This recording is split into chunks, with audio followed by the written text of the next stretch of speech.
Dogodila su mi se dva mala problemčića s ovim motorom na putu.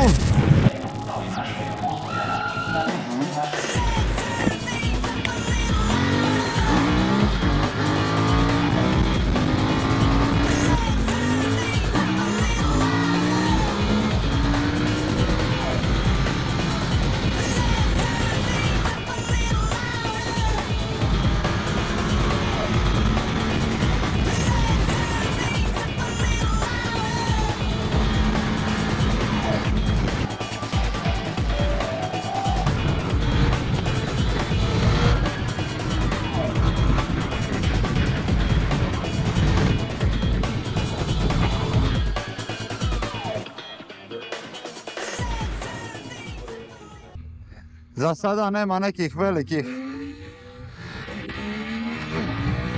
zamjerki, motor mi je dosta dobro lega.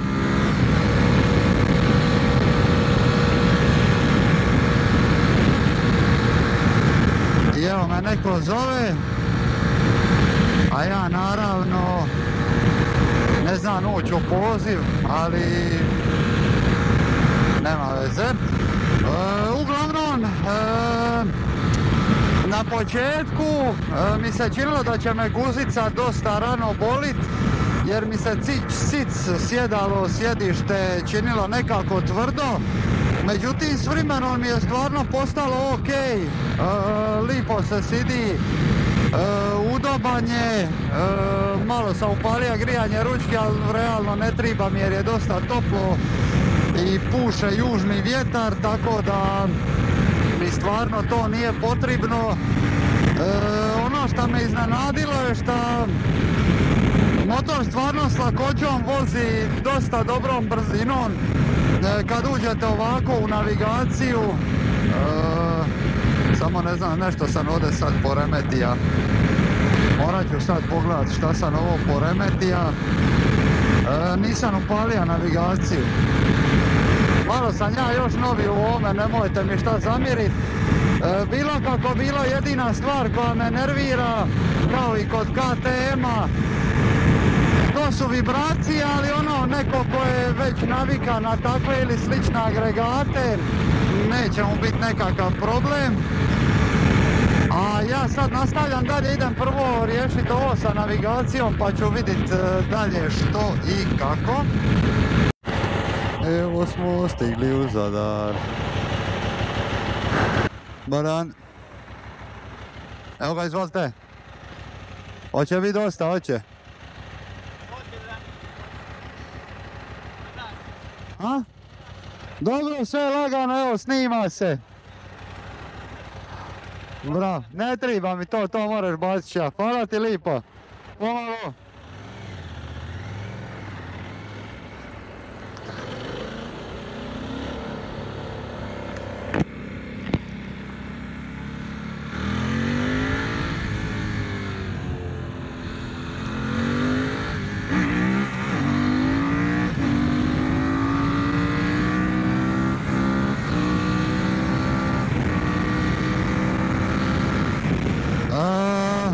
Ovako, vibracije, užas, znači, vidjeli ste možda na onoj recenziji od KTM-a 1290, te vibracije mi se nikad nisu sviđale na motoru, zato što sam ja navikan na red na 4 cilindra i da je to ono dosta mirno. E sad zavisi od vas šta vi želite od motora. Vitar me izmeja, znači ljudi ispod 180 ne trebaju kupovati touring vizir, ali kogod ima centimetar više od 180 obavezno visoki vizir, zato što će vas vitar ubit. Ovo su vjerojatno testirali neki mali Kinezići. Šta se tiče upravljivosti, dosta je dobra, međutim samo tamo od onoga dijela dok ne dostigne neku preveliku brzinu, onda je već, pošto je motor visoki, širok, ima kufere i vani puše, onda vas sve to destabilizira. Međutim, ovako za si sa ženom putovat, znači motor ide priko 200 na sat, ne znam šta vam više triba. Ono što mi se nije svidjelo, pogledajte ovoga retrovizora, znači odvida mi se u vožnji. Tako da sam to treba onda stati sa strane, naravno ko svaki pametan čovjek ponija sam alat jer se otpustila ova kontramatica.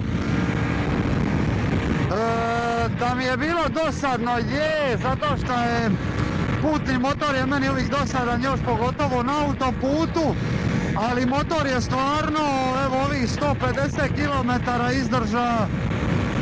Znači vozija se otprilike na 6,5-7 tisuća okreta cijelo vrijeme u 600 brzini i ja sam sasvim zadovoljan. Potrošnja iskreno nemam pojma. Malo sam glup, trebao sam resetirati kilometre pa onda vidjeti koliko sam prešao, ali nema veze. Uglavnom ovako po ovim crticama na rezervaru ne čini mi se nešto previše. Zaštita od vitra u predjelu tijela mi se sviđa. Ne znam kako će biti nekome debljemu, ali evo na primjer ovdje ja stvarno ne osjećam vitar, dosta dobro ga baca sa strane. Kod glave ovi difuzori sa strane vizira pun pogodak. Samo eto, dakle, ta zaštita od vitra za visoke ljude, te vibracije su možda nešto što meni najviše smeta. Počinjem se lagano prilagođavati. Nakon prvog servisa motor će imati 1000 km. Nakon 1000 km ja kažem da mogu reći da sam upoznao motor zapravo, a nakon 10.000 ti moraš vladat s motorom, a da ne govorimo i više. Tako da lagano se i ja topim sa njim, malo mi je bilo čudno s ovim kuferima ligat u zavoje, jer jednostavno nisam navikao uopće na tu ergonomiju. Na malim brzinama je dosta kilavi, visok, ja sam navikao uvijek dole da sam u podu, ali sve u svemu što se tiče autoputa i ovog malo prvog dužeg džira, mislim da je ovo dosta dobro. Je, da, dobro ste čuli, malo prije ponija sam alat, jer ipak sam i ja malo skeptičan. Mislio sam da će mi biti grozan za ove malo kraće zavoje i ovu vijugavu cestu, međutim sad malo kad sam se prilagodio na ovaj motor, dosta dobro on to savladava, pogotovo na ovim 17-kama, 120, 180, to se baš lipo vozi, može se dosta motor naget.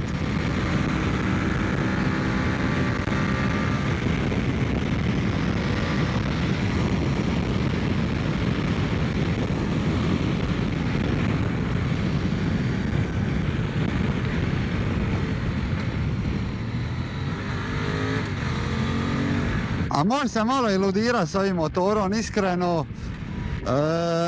Nisam još baš toliko slobodan, ali mogu se malo opustiti na njemu.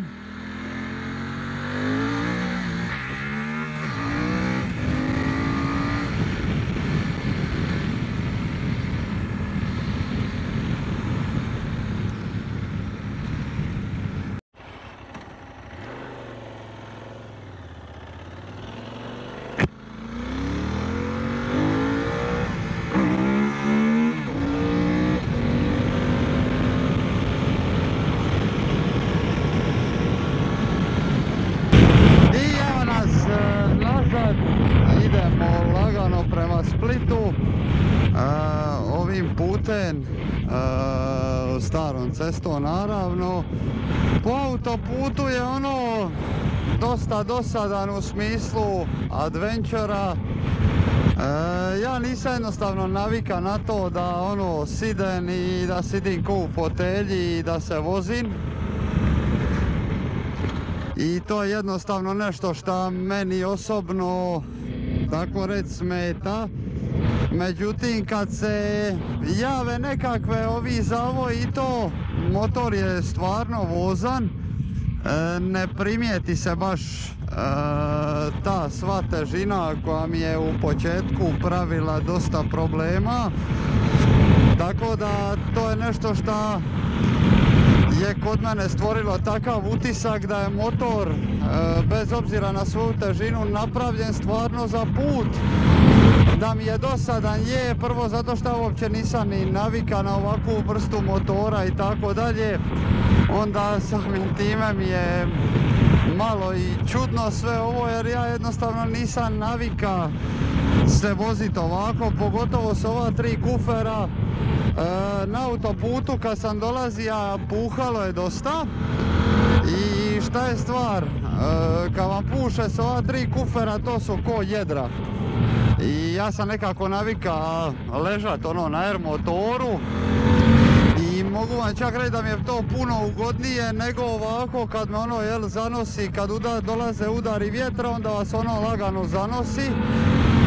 Ovo je novi feature koji sam otkrija, da motor ima sam svoju navigaciju, naravno spaja se preko mobitela, također ima i screen mirroring i tako dalje, ali mislim da je ovo stvarno dobra stvar, nisam uopće slučajno sam došao do ovoga.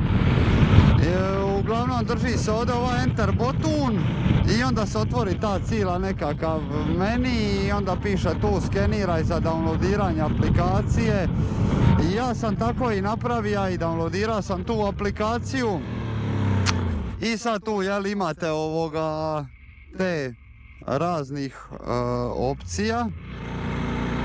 Sad idemo valjda ovdje. Da.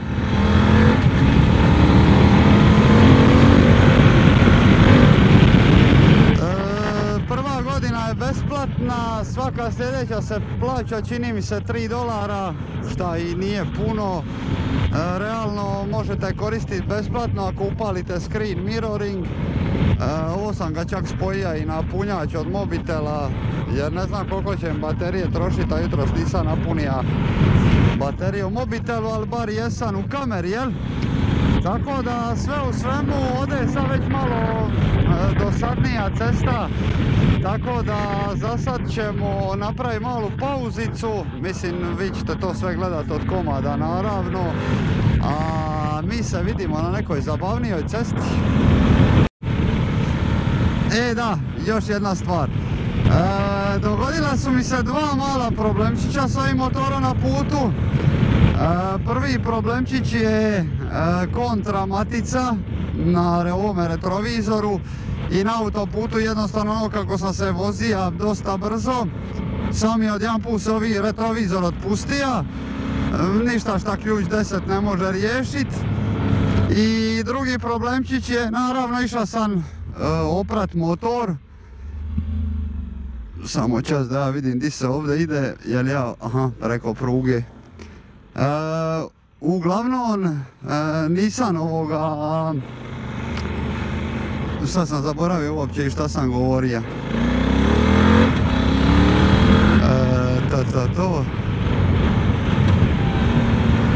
Da, nisam uopće to ni skonta tokom vožnje, nego sam išao oprat motor. Išao sam se provozat do Karlobaga, međutim nisam nikad bio tamo s ovakvim motorom, pa se nisam tija ni sramotit. Uglavnom otišao sam do Karlobaga, ja i cura svak sa svojim motorom, turistička vožnja, ništa posebno, i kad sam se vratio išao sam oprat motor jer je bio pun mušica. I dole plastika, evo vidite ovdje sliku od auspuha, ova, kao vamo reći štitnik, tu se malo odvidala, uzao sam križnu kad sam vidu i zavida nazad i to je u stvari bilo to. Sve ovo ostalo je bilo na mjestu, dobro me služilo, tu stvarno nemam šta reći. Evo smo sad malo došli na bolju cestu, pa da vi malo vidite kako ovo ide kad se progoni.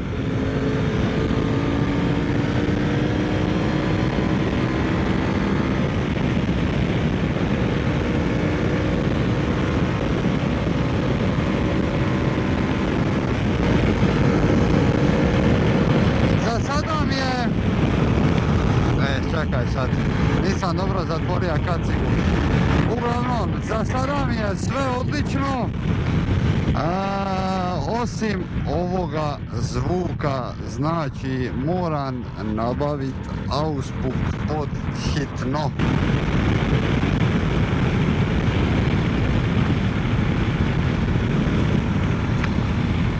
Sve super, lijepo, divno, krasno, ali ova mašina, brate, od KTM-a. Ovo je, znači, svaka čast ljudima šta vole KTM i to, ali ovo je užas.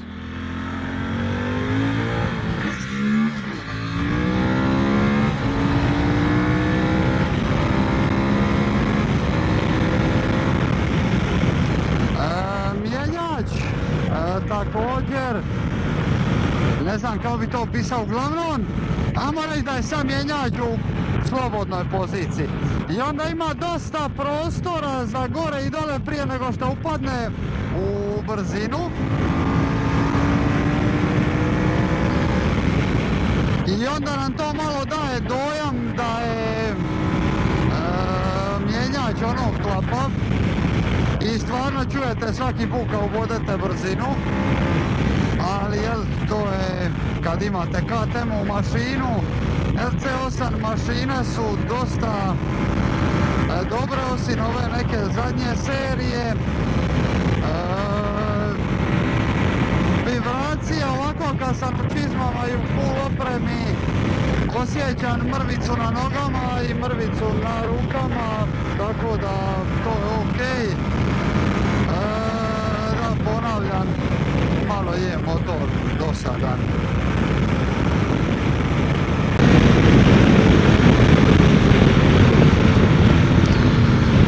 Zašto je dobro da imate full opremu, otvorenu ventilaciju na kacigi u proljeće? Zato što u proliće ima svakakvih insekata, osa, pčela, bumbara, na svakakvih mušica i jednostavno nije dobro da vam uđe u kacigu za vrijeme vožnje. To može stvarno biti jako ružno. Uvijek jaketa mi mora ući u rukavice, zato ne nosim kratke rukavice, jer dogodilo mi se jedno da mi je osa ušla u rukav i ubola me, i to čak 2 puta. Prvi put vjerovatno je žalac ostao na tijelu, a drugi put me još jednom ubola. U vožnji ne želi nikome da se to dogodi, a možete zamisliti šta da vam se to dogodi u predjelu očiju kad držite otvoren vizir. Zato je bitno da kaciga ima ventilaciju i da to funkcionira, naravno.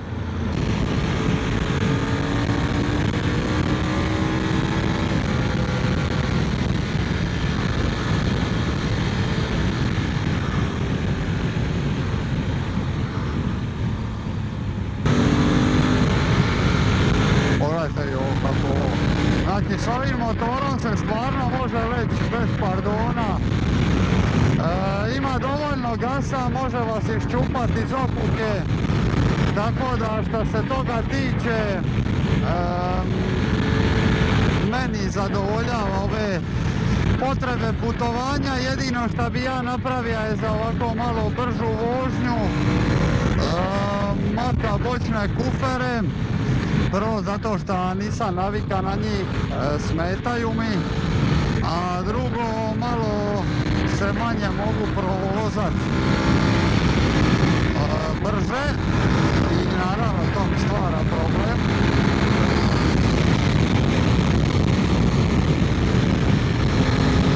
Ali dosta lipo on i pada u zavoj i sve stvarno, ono imate osjećaj da ga možete zaleći do ušiju.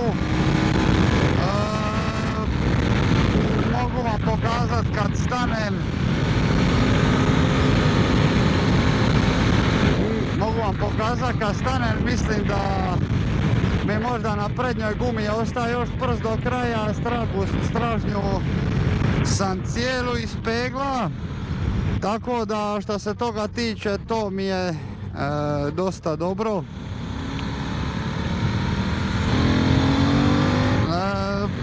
Problem je ako niste vozili nešto ovako, na ovakav stil motora se stvarno treba naviknut. Nije lagano, nije jednostavno, nemojte misliti da je, zato što, kako da vam to rečem, drugačije je težište, cijeli stil je kompletno drugačiji i onda samim time vam je i vožnja drugačija, nije baš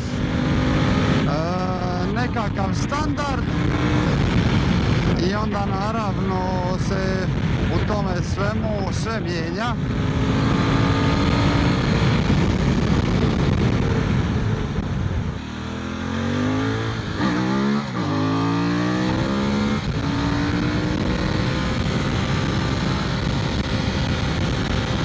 Pogledajte vi šta ovo strašno ide u zavod.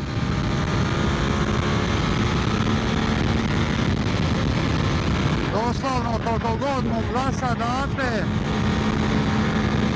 Stop. Još sad zamislite da ima neku svoju gumu na motoru. Motor dolazi inače sa Pirelli Angel GT-om, to je dobra guma za turističku vožnju. Ja bi definitivno išao na Bridgestone S22. Bridgestone je za moje pojmove sportska guma, špicastijeg profila i mislim da bi se čak mogla i kofer ogrebat sa tim gumama. Naravno, ovaj motor nije za ludiranje na prevelikoj brzini, jer jednostavno njegova težina, visina i tako dalje ne odgovara za to.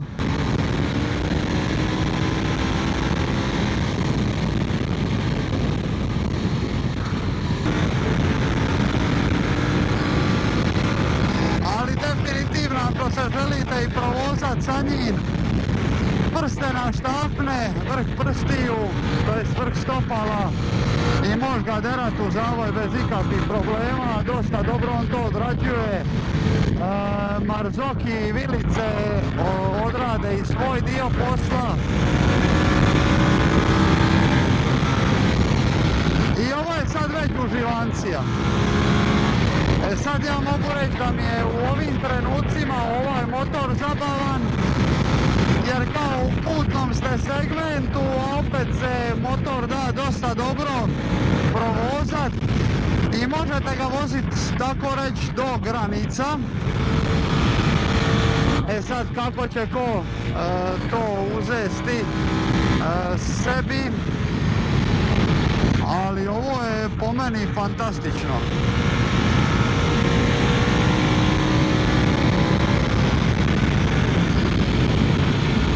Ljudi su ono baš skeptični pa me pitaju često pa kako se to vozi.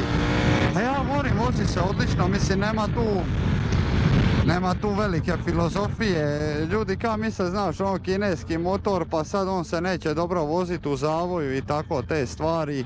Naprotiv, jedino što je razlika naspram novih motora, što novi motor vozi sam, a ovo je više na onaj starinski džir gdje vi zapravo vozite motor.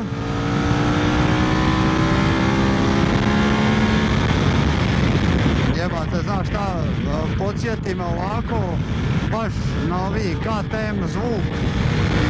Da ima neki auspuk zvuča bi bolesno dobro, iako sam vidio čak ima na internetu i za uzest Arrow Storm auspuk, tako da to će sigurno biti zanimljivo.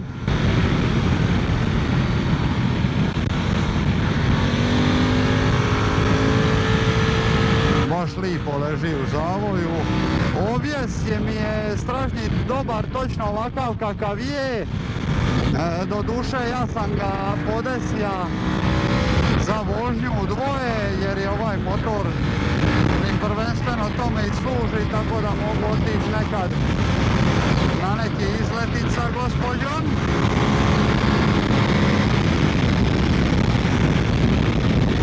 Ali zapravo motor me očara. Očara ne u smislu da je ovo sad ko BMW GS ili Multistrada.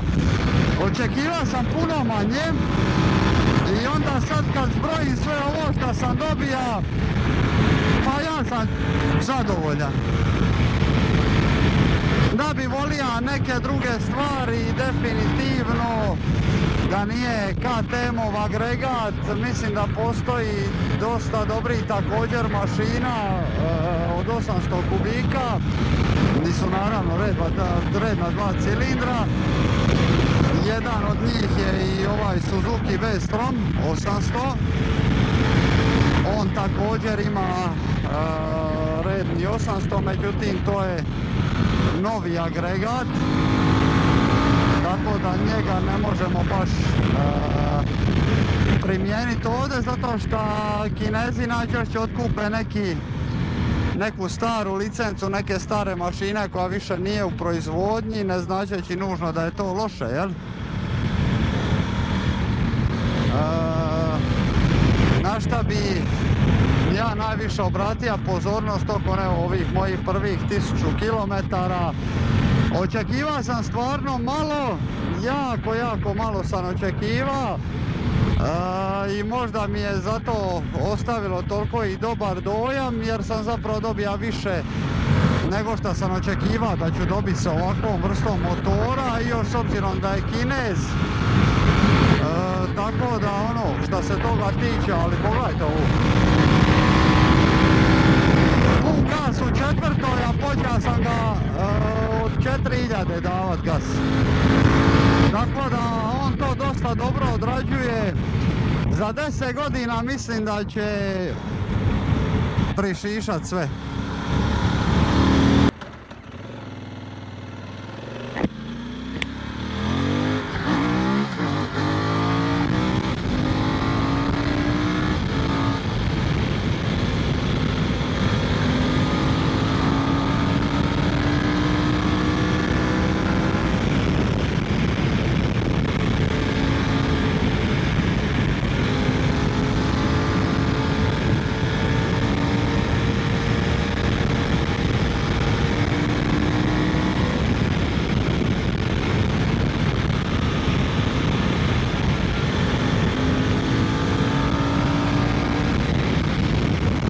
Čak i ovo prebacivanje s jedne strane na drugu sa ovim kontra upravljanjem nije toliko teško i zamorno, jer motor stvarno kao u pokretu, a rekli bi da ima možda 220 kila, tako nešto.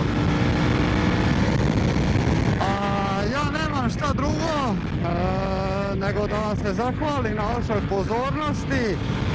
Vidimo se sada u servisu koji ćemo snimiti naravno drugi dan, ali uglavnom, kako dobre kočnice ima, to je Brembo. Uglavnom vidimo se neki drugi dan, kad budem otišao sad napraviti prvi servis, jer prvi 1000 km je prošlo i to je to. Evo je došlo vrijeme i za prvi servis, ulje smo ispustili. Ovo samo ja imam privilegiju biti ovdje u servisu, inače se to ne dopušta samo djelatnici. Ulje je tu, sad ćemo promijeniti filter novi i to je to.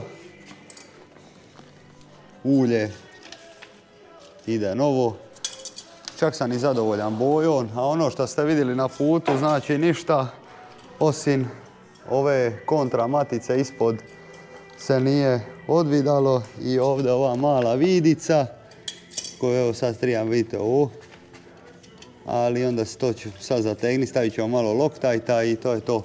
Sve ove ostale oznake koje vidite, to služi za pratit da li se šta pomaklo u vožnji. Znači to je sve tu transparentno, ništa se drugo nije pomaklo i na ovjesu i tako dalje. Znači svaka ta vida, čak i ovdje dole možete vidjeti ovdje u dnu, na jednoj i na drugoj strani. Znači svaka ta vidica je označena bojom, tako da bi mogli znat da li se šta otpustilo od vibracije ili je sve na svome mjestu, a mi nastavljamo dalje sa servisom. Dobro.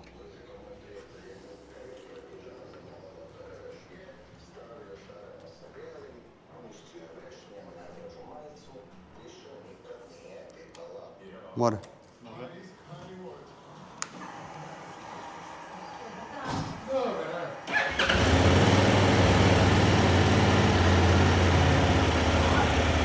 To je to, sve smo provjerili, novo ulje, a mi se vidimo sljedeći put u vožnji. Pozdrav!